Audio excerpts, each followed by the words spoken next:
अच्छा, मैं आपके लिए थोड़ा-सा रिवाइज़ कर रहा हूँ, आप लोगों के लिए भी थोड़ा-सा रिवाइज़ हो जाएगा। बेसिकली हम डॉट नेट का कोर्स कर रहे हैं और जब तक वो लोग नहीं आते तब तक हम थोड़ा-सा रिकॉल कर रहे हैं।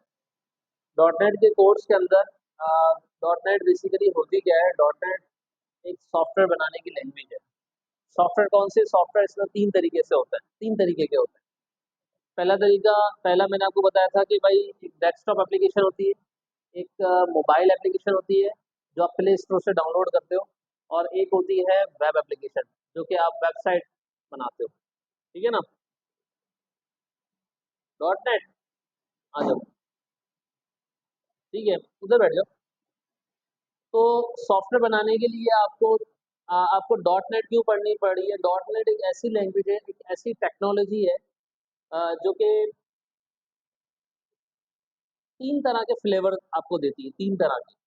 एक डेस्कटॉप, एक वेब वर्ज़न जो आप ऑनलाइन यूज़ करते हो, गूगल पे कोई भी नाम लिखा और आपके पास सॉफ्टवेयर खुल गया, ऑनलाइन पोर्टल। ठीक है ना?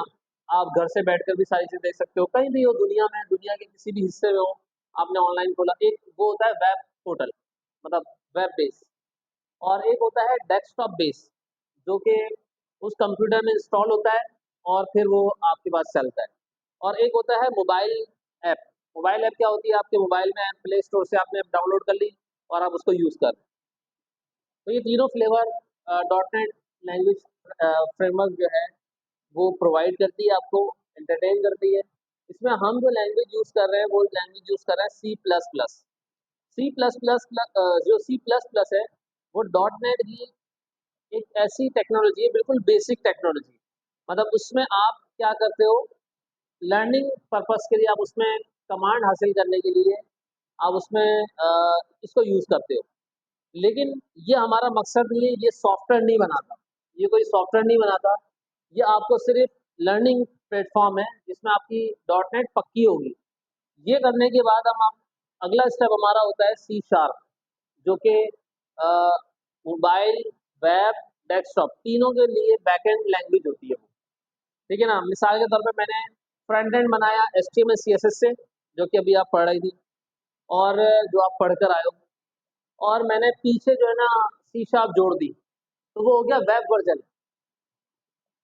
और अगर मैंने डेस्कटॉप वर्जन बनाना है, डेस्कटॉप एप्लीकेशन बनानी है, डेस्कटॉप सॉफ्टवेयर बनाना है, तो मैं क्या करूँगा, मैं फ्रंट एंड जो है ना वो इसी का ड्रैग एंड ड्रॉप लूँगा, बटन, टेक्स्ट बॉक्स और ये, और पीछे कौन सी लैंग्वेज है? C sharp. C sharp web के लिए भी यूज़ हो गई और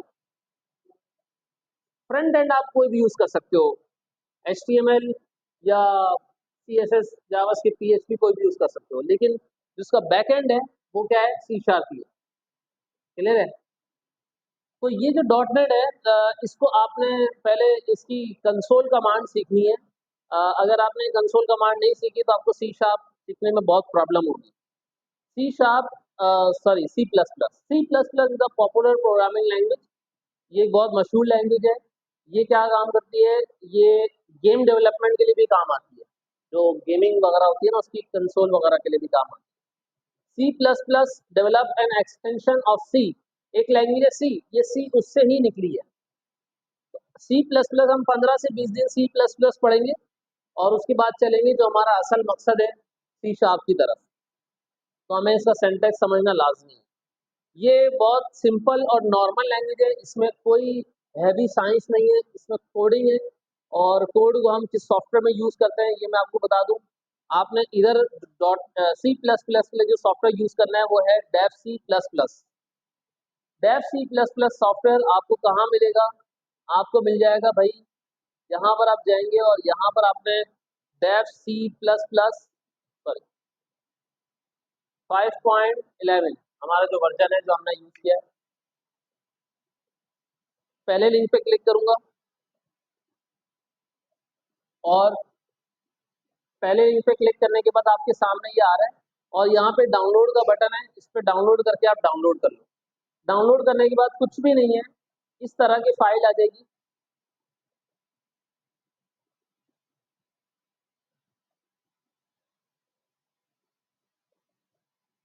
ये वाली फाइल, इसको डबल क्लिक करें और यस करें। मेरे पास तो अभी हुआ हुआ है, मैं दोबारा नहीं कर सकता, मैं आपको सिर्फ प्रोसेस बता रहा हूँ।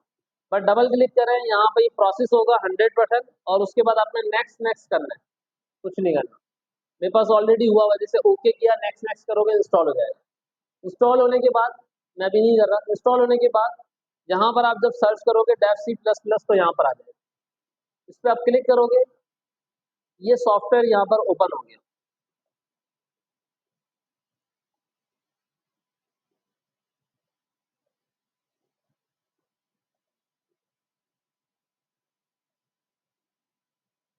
दोबारा ओपन किया, ओपन हो गया। इसमें न्यू फाइल लेने के लिए आप फाइल में जाते हो, न्यू करते हो, और यहाँ पर क्या करते हो, सोर्स। ये आपके पास वो स्क्रीन आ गई जहां पर आपने कोड करना है, और कोड करके अपनी लॉजिक्स को स्ट्रॉन्ग करना है, अपनी प्रोग्रामिंग को स्ट्रॉन्ग करना है, ताकि हम ये सीखकर, हमारा असल असल मकसद ये नहीं है सी प्लस प्लस सीखना, हमारा असल मकसद है सी शार्प सीखना। तो सी शार्प के लिए हमें ये सीखना लाजमी है। अगर हमें ये नहीं आएगी, यहाँ पे लॉजिक्स बनाना नहीं आएगी, तो हम सी शार्प में हमें प्रॉब्लम होगी। ठीक है। इसमें सबसे पहले हम क्या करते हैं, हेडर फाइल क्रिएट करते हैं।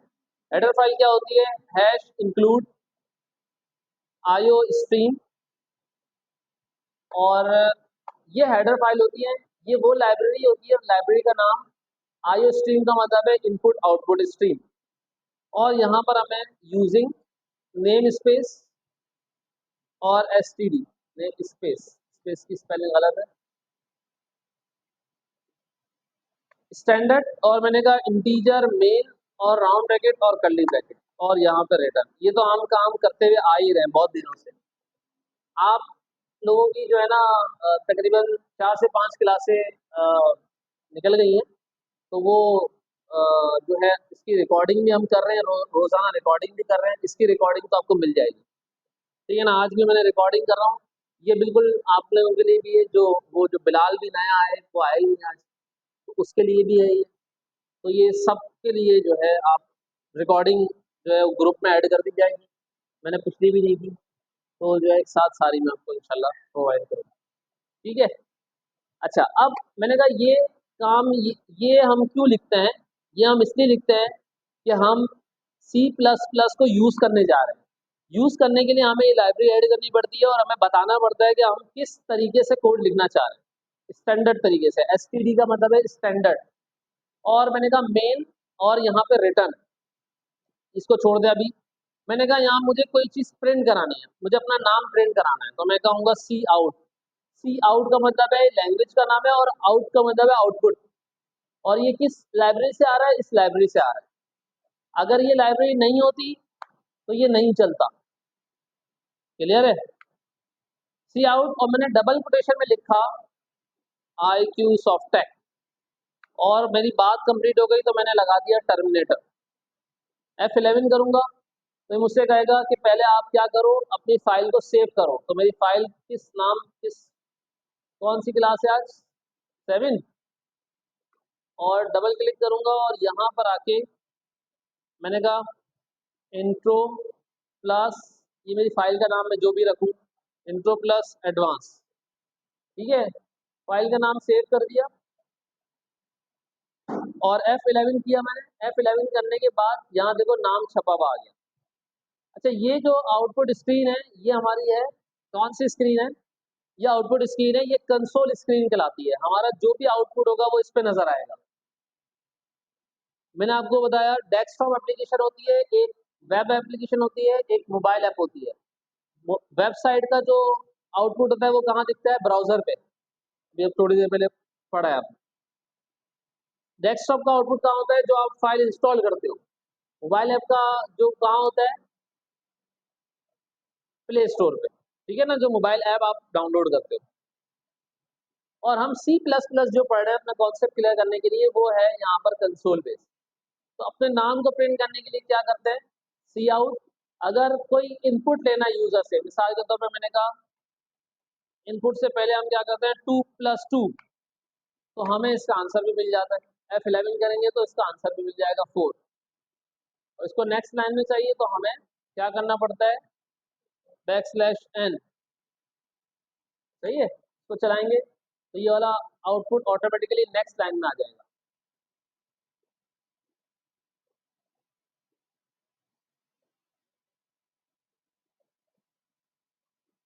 IQ सॉफ्टवेयर लिखा हुआ है, उसके बाद 2+2 का आंसर लिखा हुआ है।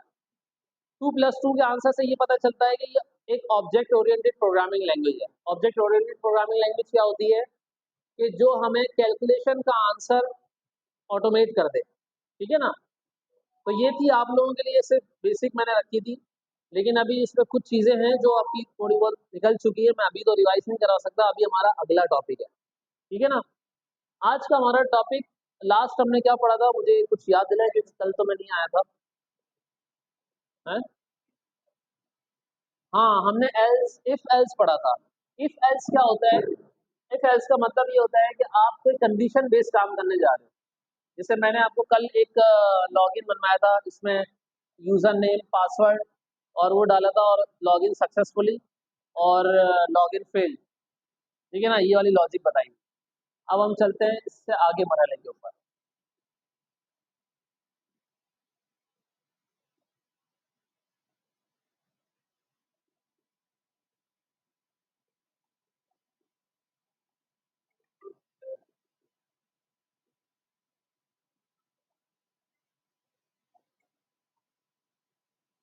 अच्छा, इफ एल्स का एक दूसरा नाम है,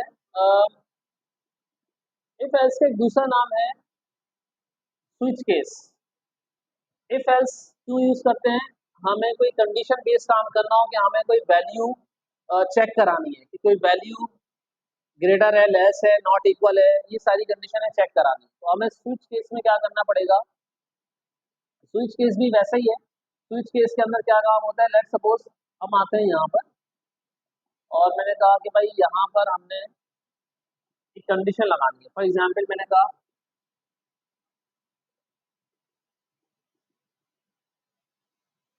मैंने कहा यहाँ पर एक वेरिएबल लो इंटीजर।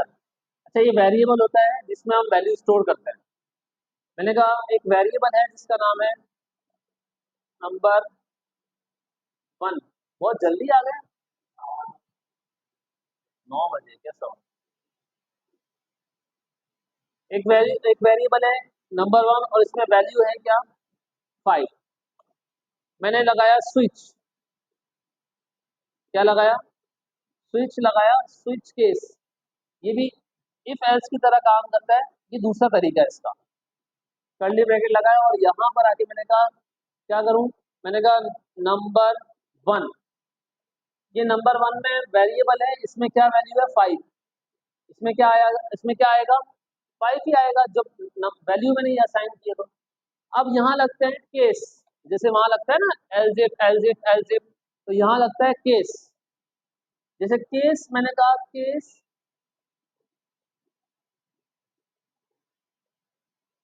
केस इस तरह से लगाए जाते हैं कि भाई आप केस डिफाइन करो, X Y Z A B C, जो भी केस डिफाइन करना है। मैंने कहा केस ए, और यहाँ पर केस ए के अंदर क्या आएगी वैल्यू? जैसे ये कोड लिखा हुआ है, मैं आपको एक एग्जाम्पल दिखाता हूँ। जैसे यहाँ पर वैल्यू है, और यहाँ पर केस 1 है, ठीक है ना। तो डे के अंदर अगर 4 आएगा तो वो केस केस वाइज वेरी करेगा। तो यहाँ पर हम नंबर, क्योंकि हम नंबर को मैच करा रहे हैं, तो हमें ए नहीं देना, हमें यहाँ पे नंबरिंग करनी है। जैसे केस 1 के अंदर यहाँ पर आए सी आउट लिखा हुआ है, और क्या लिखा हुआ है? 1। और मैंने कहा कि केस 2 सी आउट, मैंने कहा 2। मैंने कहा केस 3 और सी आउट 3। केस 4 सी आउट 4, डबल कोटेशन। फिर मैंने कहा केस 5 क्या हो? सी आउट 5। और यहाँ पर हो डिफॉल्ट। डिफॉल्ट का मतलब क्या होता है? एल्स। जैसे इफ एल्स में क्या था? एल्स था ना डिफॉल्ट, तो यहाँ पर क्या है? डिफॉल्ट। और कुछ भी आए तो यहाँ क्या कर दो? इनवैलिड। अब जरा देखना मैं कर क्या रहा हूँ। यहाँ पे क्या नंबर है? 5। तो कौन सा केस चलना चाहिए? ये वाला। और क्या लिखना आना चाहिए? F11। क्या लिखा हुआ आया? 5 और क्या लिखा हुआ है? अच्छा, ये गड़बड़ है, मतलब सिर्फ 5 लिखा हुआ आना चाहिए ना। अगर मैं यहाँ पे डालता हूँ 2, तो क्या लिखा हुआ आना चाहिए? सिर्फ ये 2 लिखा आना चाहिए ना। अब मैं जब चलाता हूँ ना, तो मसला ये होता है कि 2 के बाद जितनी सारे चीजें ना वो सारी आ जाती है, लेकिन 2 से पहले वाली चीज नहीं आती, क्योंकि वो केस में है ही। समझ में आ रही है? तो सिर्फ जो केस है उसकी उसका आउटपुट दिखाने के लिए क्या करते हैं, हम यहाँ पर लगा देते हैं ब्रेक। क्या लगा देते हैं? ब्रेक का मतलब होता है जैसे केस वो वेरी करेगा, आउटपुट देगा और वहां पे ब्रेक कर देगा, आगे नहीं जाएगा। तो हर जगह हम क्या लगाएंगे? ब्रेक। ब्रेक कीवर्ड क्या करता है भाई? ब्रेक कीवर्ड क्या करता है? हाँ, आगे वाली चीजों को रोक देता है, वहीं स्टॉप कर देता है। केस वैलिड होगा वहीं स्टॉप कर देगा। ठीक है। अब जरा देखो, F11 करूंगा, मैंने कहा 2 आ रहा है, देखो 2, बाकी सारी चीजें नहीं आ रही। अगर मैं यहाँ पर करता हूँ 3, अब क्या आएगा? सिर्फ, अच्छा, केस 3 के अंदर ब्रेक नहीं लगाया ना मैंने। F11 करता हूँ, देखो 3 आ रहा है। मैं यहाँ पे वैल्यू चेंज करता हूँ मैं 4, तो सिर्फ 4 आए। क्लियर है? देख ले भाई जल्दी से। स्विच केस समझ में आया? कंडीशन को चेक कराने के लिए हम स्विच केस लगाते हैं,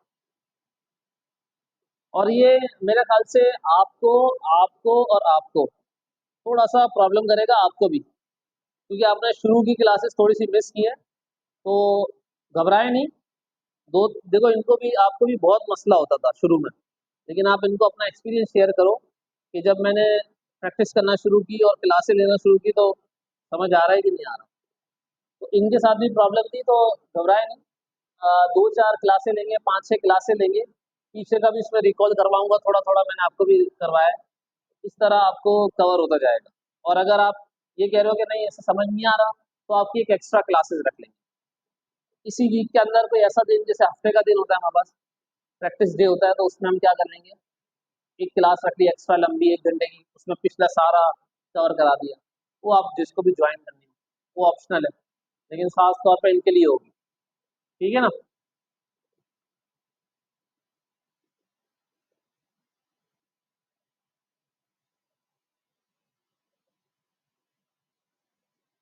ठीक है, तो लूप के अंदर फॉर का लूप पढ़ा रहा हूँ।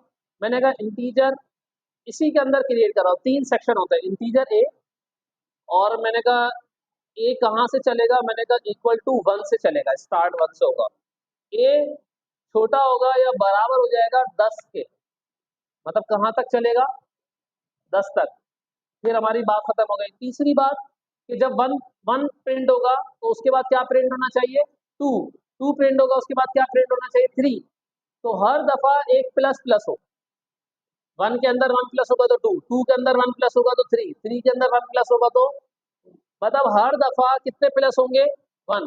तो उसके लिए हमने क्या लगाया? ए प्लस प्लस। ए क्यों? क्योंकि हमने ए लिया है। अगर मैं बी लेता तो हर जगह बी। और सी आउट कर दूंगा। क्या सी आउट करूंगा? मैंने कहा ए। ए के अंदर क्या है? 1 2 3 4 5 6 7 8 9 10। F11 करूंगा, इसको सेव करूंगा, लूप। तो मेरे पास कहां से कहां तक की काउंटिंग आ गई? 1 से लेकर 10 तक की काउंटिंग आ गई। क्लियर है? मैं चाह रहा हूं ये ऐसे प्रिंट ना हो, ये ऐसे प्रिंट हो। तो इसके लिए क्या करूंगा, यहां पर इसके आगे क्या करूंगा? \l लगा दूंगा बस। या आप ये भी यूज कर सकते हो, एंड एल। F11 करूंगा, तो पहले क्या करेगा? ये देखो, ऐसे प्रिंट हो गई। पहले 1 प्रिंट करेगा, फिर अगली लाइन में जाएगा, फिर 2 प्रिंट करेगा, फिर अगली लाइन में जाएगा, फिर 3 प्रिंट करेगा, फिर अगली लाइन में। क्लियर है? लूप समझ में आ गया? कोई सवाल?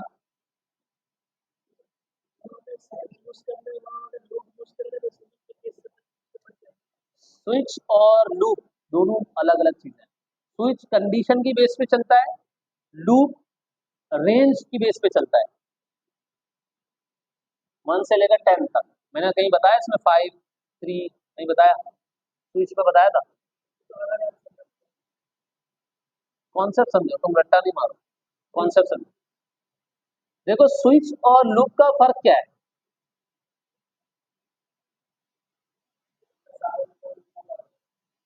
स्विच में सारी कंडीशन लिखनी पड़ रही थी कि भाई यू जो भी इनपुट है ना उसको हर केस में चेक करो। मतलब अगर 5 नंबर दिया है तो 5, अगर केस है तो पांचों को चेक करो, तो पांचों पे जाके रुकेगा वो। स्विच है ही अलग, हर हर एक पर्पज ही अलग है, उसका मकसद ही अलग है, लूप का मकसद अलग है।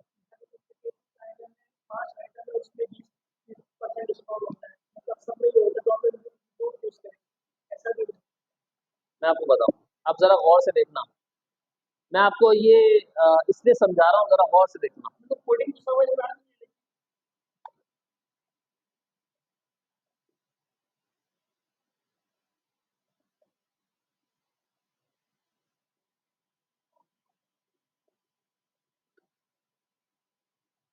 ये है, मैंने एक आइटम अटैच किया, हो गया आइटम, कितने पैसे इसके, 499, सही है। अब मैं अगर यहाँ पर जो अमाउंट लिखूंगा, यहाँ कितनी लिखूँ, मिसाल के तौर पर 499 का ना, उसने 1000 रुपये दिए, मैं यहाँ 1000 लिखूंगा तो कितने मुझे रिटर्न करने हैं, ये है कंडीशन। क्या कंडीशन है कि जो भी यूजर इनपुट करे, मतलब मैंने जो इनपुट किया उसमें से जो उसका अमाउंट है वो माइनस करके वो दिखाओ, अगर जो भी ग्रेटर हो लेस हो। ये कंडीशन बेस है। यहाँ मैं स्विच भी यूज कर सकता हूँ, यहाँ मैं इफ एल्स भी यूज कर सकता हूँ। ठीक है। अच्छा, अब मैं कहता हूँ कि भाई मैं जो पेमेंट है ना, पेमेंट मैं कैश नहीं दे रहा, मैं कैश नहीं दे रहा, मैं कार्ड से दे रहा हूँ, ऑनलाइन पे कर रहा हूँ। तो आपने लिखा, यहाँ पर एक बटन है मल्टी पेमेंट, यहाँ पर देखो क्या कितना अमाउंट है मेरा, 499। टोटल कैश मैं अगर जीरो कर दूंगा तो कार्ड में कितना आ जाएगा। ठीक है। अब 499 की वैल्यू है, अगर मैं यहाँ पे लिखना चाहूँ मिसाल के तौर पे 1000, तो मैं लिख ही नहीं सकता। क्यों? क्योंकि भाई मैं कैश और कार्ड में डिवाइड कर रहा हूँ वैल्यू को, कैश और कार्ड में डिवाइड कर रहा हूँ। अगर मैं 100 रुपये कैश दे रहा हूँ तो बाकी सारा अमाउंट किस में चला जाना चाहिए, कार्ड में। यहाँ लगेगा स्विच और इफ एल्स। लेकिन मैंने अभी थोड़ी देर पहले बताया था, एक बंदा मल्टीपल आइटम ले रहा है, जैसे 2 आइटम लिए, तो यहाँ चलेगा लूप, लूप चलेगा तो वो अमाउंट कैलकुलेट होगा। समझे आप? वो अलग अलग कंडीशन है या मल्टी कंडीशन, एग्जैक्टली। ये थोड़ा सा आपको तैरना पड़ेगा इसके अंदर। ठीक है भाई, यहाँ पे रखते हैं। लूप के अंदर बेसिक अभी मैंने चीजें पढ़ाई है, इसको यहीं से कंटिन्यू करेंगे कल इंशाल्लाह। ठीक है। कोई सवाल है आप लोगों का?